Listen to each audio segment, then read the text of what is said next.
તો જય જવાન જય કિસાન। હેલો ખેડૂત મિત્રો, આપ જોઈ રહ્યા છો કૃષિને લગતા મહત્વના સમાચાર અને આજે તારીખ 13/5/2024ને વાર સોમવારના મુખ્ય સમાચાર પર નજર કરીએ ત્યારે ડુંગળી તો ખેડૂત મિત્રો ડુંગળીની વાત કરીએ તો કે નવી ઉનાળુ ડુંગળીની આવકો વધતા સુધારો ધોવાઈ ગયો। ત્યારે નિકાસની જાહેરાત પાછળ ડુંગળીમાં ભાવ વધતા છેલ્લા થોડા દિવસથી આવકો પણ વધવા લાગી છે। અમરેલી માર્કેટમાં લાલ ડુંગળીના ભાવ 160 રૂપિયાથી ઉપરમાં 380 રૂપિયા અને મહુવા માર્કેટમાં 85 રૂપિયાથી ઉપરમાં 308 રૂપિયા સુધી બોલાયા।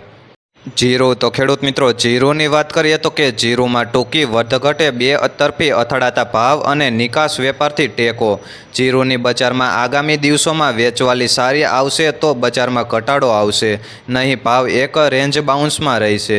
ત્યારે ગોંડલ માર્કેટમાં જીરુંના ભાવ 3000 રૂપિયાથી ઉપરમાં 5611 રૂપિયા અને જામનગર માર્કેટમાં 4000 રૂપિયાથી ઉપરમાં 5600 રૂપિયા સુધી બોલાયા। મગફળી તો ખેડૂત મિત્રો મગફળીની વાત કરીએ તો કે સિંગતેલની માંગ અને વરસાદી ઝાપટાના કારણે આ વખતે ડેમેજ માલ જોવા મળી શકે છે। મગફળીના ભાવમાં 10 થી 15 રૂપિયાની વધઘટ સાથે વેપાર થતો જોવા મળ્યો।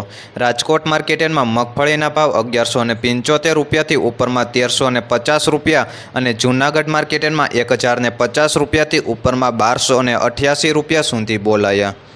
કપાસ તો ખેડૂત મિત્રો કપાસની વાત કરીએ તો કે આ વર્ષે કપાસના વાવેતરમાં કાપ જોવા મળી શકે છે, કારણ કે ભાવની સપાટી 2000 રૂપિયાથી ફરી 1500 રૂપિયાની સપાટીએ છે અને વાતાવરણને કારણે ઉતારા પણ ઘટી રહ્યા છે।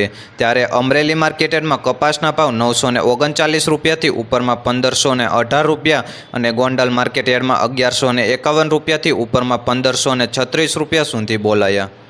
તલ તો ખેડૂત મિત્રો તલની વાત કરીએ તો કે તલના ઓછા વાવેતર સામે ભાવમાં ઘટાડા સાથે ફરી સુધારો જોવા મળ્યો। તલના ભાવ આગામી ઉનાળુ તલની આવક પર તમામ બજાર ડિપેન્ડ જોવા મળી શકે છે। ગોંડલ માર્કેટમાં સફેદ તલના ભાવ 2251 રૂપિયાથી ઉપરમાં 2851 રૂપિયા અને જૂનાગઢ માર્કેટમાં 2600 રૂપિયાથી ઉપરમાં 2836 રૂપિયા સુધી બોલાયા। ચણા તો ખેડૂત મિત્રો ચણાની વાત કરીએ તો કે ચણાની માંગથી બજાર ભાવમાં સુધારો થવા જોવા મળી રહ્યો છે। ત્યારે ચણાના ભાવમાં 5 થી 10 રૂપિયાના સુધારા સાથે ભાવ સપાટી 1200ની છે। ત્યારે જામનગર માર્કેટમાં ચણાના ભાવ 1100 રૂપિયાથી ઉપરમાં 1250 રૂપિયા અને રાજકોટ માર્કેટમાં 1160 રૂપિયાથી ઉપરમાં 1240 રૂપિયા સુધી બોલાયા। અને ખેડૂત મિત્રો માહિતી સારી લાગી હોય તો અન્ય ખેડૂત મિત્રોને પણ શેર કરજો અને ખેડૂત મિત્રો રોજે રોજના સમાચાર જાણવા અને અવનવી યોજનાની માહિતી મેળવવા આપણી ચેનલ એટલે કે જે બી ખેડૂત હેલ્પને સબસ્ક્રાઈબ કરજો અને જે પણ પાક વિશેની માહિતી મેળવી તેમને કોમેન્ટ કરીને જરૂરથી બતાવશો।